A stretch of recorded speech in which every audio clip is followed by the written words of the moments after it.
40 రోజుల తర్వాత పనికి రావని మీరు ఎలా అనుకుంటున్నారు? ఆచమనం 40 రోజుల తర్వాత మీకు అక్కర్లేదా? 40 రోజుల తర్వాత కూడా ఆచమనం చేస్తారుగా.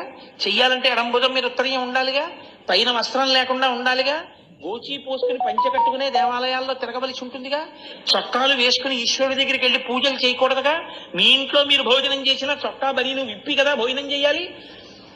ఇవి మీకు ఎప్పుడు పనికి రావని మీరు అనుకుంటున్నారు? ఇవి తెలుసుకోవడానికి అట్టే మాట్లాడితే అయ్యప్ప స్వామి దీక్ష అక్కర్లేదు.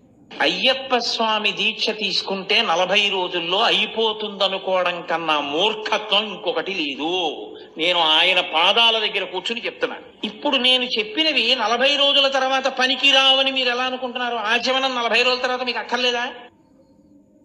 40 రోజుల తర్వాత కూడా ఆచమనం చేస్తారుగా. చెయ్యాలంటే ఎడంబుజం మీరు ఉత్తరీయం ఉండాలిగా, పైన వస్త్రం లేకుండా ఉండాలిగా, గోచి పోసుకుని పంచె కట్టుకునే దేవాలయాల్లో తిరగవలసి ఉంటుందిగా, చొక్కాలు వేసుకుని ఈశ్వరుడి దగ్గరికి వెళ్ళి పూజలు చేయకూడదుగా, మీ ఇంట్లో